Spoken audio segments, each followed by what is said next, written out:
All right, so we're sitting here in Tucson, Arizona. We're sitting with Tony Edwards, Old Town Tattoo. Um, just getting ready to. Oh, I'm still talking. So we're sitting with Tony Edwards, Old Town Tattoo, Tucson, Arizona. And Tony, tell me a little bit about yourself. Where are you from? I'm originally from San Diego, California. Okay, San Diego. Yeah, which is a big tattoo town. A lot of Marines, a lot of soldiers, Navy guys, you know, and a lot of tattoo shops, you know. Yeah, yeah. Okay, and what was your first tattoo experience? First time you ever discovered a tattoo? Well, my Uncle Mike, you know, he was one of my favorite uncles, and he was a lifer Marine. And the next thing you know, he's got this tattoo. He's the only one in my entire family, and we had a big family, and he's the only one with a tattoo on his forearm. Okay. And it was just a heart with a ribbon, and me and my cousin Rick just thought it was the greatest thing since sliced bread, you know. Right. That's awesome. When did you get your first tattoo? My first tattoo was at 16 years old, and I hand poked it myself, you know. Oh, yeah? So that was the first tattoo I ever did. My parents weren't into tattoos at all, you know, but I didn't care. Like I said, no one in my family had tattoos except for my uncle, and he wasn't really like promoting tattoos or anything like that, you know. I think he kind of got it because he was in the Korean War, and his buddies got him, so he got one, you know. Nice. But yeah, the first tattoo in a shop that I ever got was by Jack Rudy. Really? Yeah, the famous Jack Rudy, you know. He did this Virgin Mary on my arm, and I don't know if you can see that or not. But he did that back in 1976. Oh, yeah? Yeah, way back in the day. And I was 18. My cousin Rick, again, was involved in the... Still looks good, huh? Yeah, heck yeah. You can still see the eyelashes, the eyebrows. You know, she just looks great. Yeah. Single needle? Single needle. You know, he was the only one.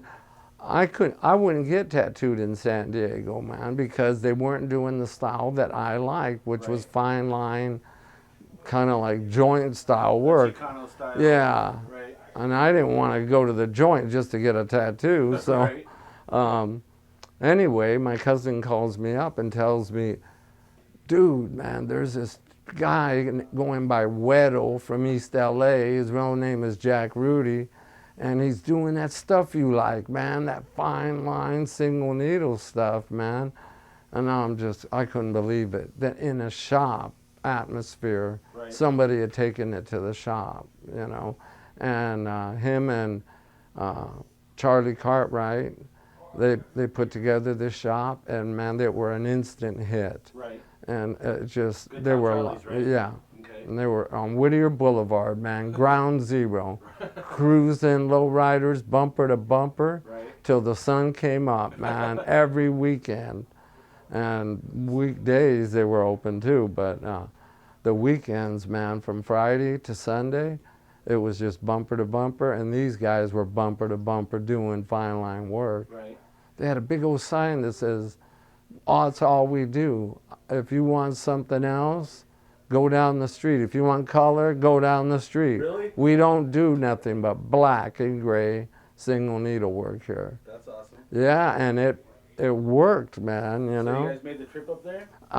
100 miles every time I got tattooed, man. Yeah? And on my first tattoo, of course, you know, I went up there and I was just blown away, man, by all the artwork, was all the stuff that I was digging. You know, religious imagery, Aztec stuff, lettering, all this crazy Chicano lettering. So anyway, once he did such an awesome job there, I would take my buddies up there, and I'd go up there. We'd make a weekend out of it, you know, and good times. Nice. So do you remember, you ever get any tattoos from anybody else over there? Yeah, I did. Yeah, I got tattoos from Mike Brown and Freddie Negretti. Oh yeah, Yeah, that's right. I yeah, remember he worked there. yeah. Um, Danny Romo, you know, three other guys that worked there because Jack was always at a convention or right. running around the country. And I look at these other guys' portfolios and they were nice, man. So I went for it, you know. Right. I don't think Jack minded too much. You know, he did the majority of my work, though. Right. So when did you decide that you wanted to be a tattoo artist? Well, probably once I hand poked that first tattoo, Right. and then I started doing them on all the guys in the neighborhood, you Okay. know, and I made a homemade machine. Some guy showed me how, and the next thing you know, I was just doing all kinds of, just mostly little stuff, you know. Right. And I wanted to do it for a living, but back then it wasn't so easy to get into the business, man. When you walked into a shop, they bit your head off, man. If you said you wanted to buy a machine or ink or anything like that, They're really they were secretive back then. very secretive. There was no internet, Right. you know. There was no tattoo magazines, no books on tattooing at the library or Right. anywhere else. So, you know, it was a long process, man, you know. From that point, it took me, you know, 9 years to actually get into a shop, you know. Really?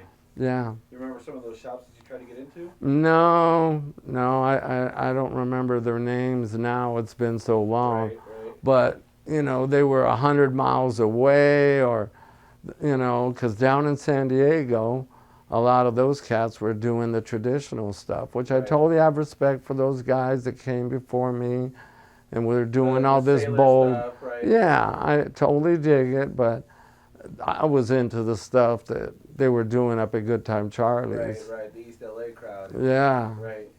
Okay. So you remember the first time you built your machine and how excited you were the first time you got a real machine? Yes.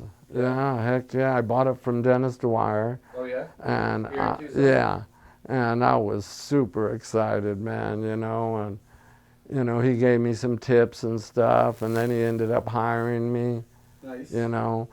But it wasn't so bad for me, man, because I had all those years of homemade machine experience behind me. Right. But Doing single needle and stuff doing like that? single needle, you know. So then I just bought some single needles and put them on the professional machine, you know. And it wasn't too bad of a transition, you know, like I said. How did you make it from San Diego to Tucson? My wife's had a cousin here and an aunt, you know, and an uncle, and we came to visit and stuff. And then, like I said, then I looked up the tattoo shops and found out Dennis was here in town. Right. So then I went in there a few times, you know, and visited with him and bought that machine from him and some other stuff.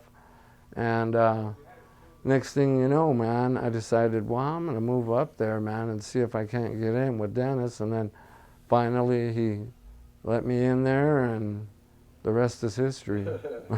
I'm here, you know, So, God, 30 years or so. So would you say people like Freddie Negretti, Jack Rudy, the fine line artists were your biggest influences? Yeah, sure. I'd say Jack Rudy, Brian Everett, Freddie Negretti, Freddie Corbin. Oh yeah. Temple Tattoo up in San Francisco. Yeah, he does some awesome work. He did a piece on my leg that's just smoking. Mike Brown, Danny Romo, you know, that whole crowd from Good Time Still Charlie's. see those old guys? Yeah, oh Yeah. yeah, all the time. Hang out? Yeah, well, Brian and Jack were all on the Beatniks together, the car club. Right, okay. So I see them quite often, talk to them all the time. And at the conventions, you know, I see a lot of these guys too. Right. A couple of them don't go to conventions anymore, but sometimes they'll call or something, you know. Nice. Like to keep in touch. Yeah. So, what do you see for the future of tattooing? How do you feel about the internet and tattooing? I think it's a good thing. There are some downsides to it, but overall, I think it's been good. Yeah. I think the whole business, it's just getting better and better and bigger. And the work is just phenomenal that these young guys are doing. And, you know, some of them have only been tattooing 3 years, you know. Right. And their work is just incredible, you know. So, yeah, overall, I think it's a good thing, you know. What do you see about the future for your fine line art? I think there's always going to be a place for fine line. I think there's a niche there that there'll always be a call for that, you know, and I don't think it'll ever die away. It has a certain look to it, a certain softness, and, you know, just fine line, hyper detail to it that people like. Right. And there'll always be a certain part of society that are going to gravitate towards that, you know. Hey, and Tony, do you have any advice for any of the future artists that are trying to come up right now? Well, I'd say a couple things. That they should be humble. Okay. They should be, even if they are doing some real nice work, be humble about it, you know. Respect, you know, the folks that came before you. And always have respect, you know, when you go to these conventions, you know. And just draw every day, man, you know. Right. If you draw every day, you're going to get nothing but better and better, you know. And that's about it in a nutshell, you know. Now, how long have you been tattooing? 32 years. 32 years? Mm-hmm. And how long have you owned Old Town? I've owned this Old Town Tattoo here 20 years. This last May was our anniversary. Okay. Yeah. Congratulations. It's Oh, thank still you. up and running, still going good. Heck yeah. Got a great crew. I know that we appreciate that. Is there anything else you'd like to say? Anybody you'd like to say hello to? Or? No, just thank my parents, you know, maybe, for being great parents and having enough open mind to let me tattoo, Okay. you know. What do they think about your tattoo? At first, they were kind of concerned that it wasn't a real job, Right. but eventually, you know, they saw me buying stuff and taking care of my family, and they came around. Now they love it, you know, and they've Okay. loved it for years. They're always asking to look at my new stuff that I've done, and Have you you know. tattooed any of your family? Yeah, a lot of them. Really? Yeah, a lot of my cousins, you know. Now I'm not alone anymore with my Uncle Mike, you know. Yeah, I've tattooed them, and my nephews, you know, all the youngsters and stuff in my family want to get tattooed, you Yeah. know. I bet you they must be really excited to have you relative, huh? Yeah, So- they're very nice.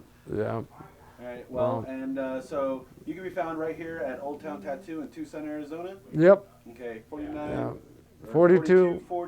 East Speedway, That's it. Tucson, Arizona 85712, Come see us. and we absolutely will.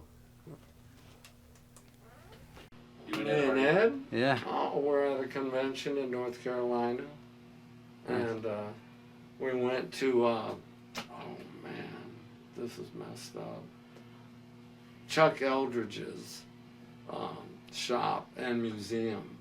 He moved it from California out there, and Out to North Carolina? Yeah, Okay. and we were out there checking it out, you know, and we just were taking photos and stuff, you know. He's a Southern California boy like myself, Right. and he's got a great story. If you've never read it, it's incredible, you know. Yeah, he was going to go to Little kid. Yale, wasn't he? I wouldn't doubt it, but he went to art school in San Francisco with Right. another good friend of mine, Bill Wisman. That was my connection to him, you know. Okay. And that's how my connection to Freddie Corbin, too. Oh, really? Yeah. So that was all really cool, you know. Didn't he used to like draw on all the kids in his neighborhood and stuff? when he Yeah, was a kid? yeah, and he even got a business license from the city. Really? Yeah. That's awesome. Yeah, I've got books with his picture and his business license. His mom had his back completely, That's awesome. you know. Yeah. So that was really cool. You know, that man, what an artist. And he's written like, I don't know how many books, at least 10. Right.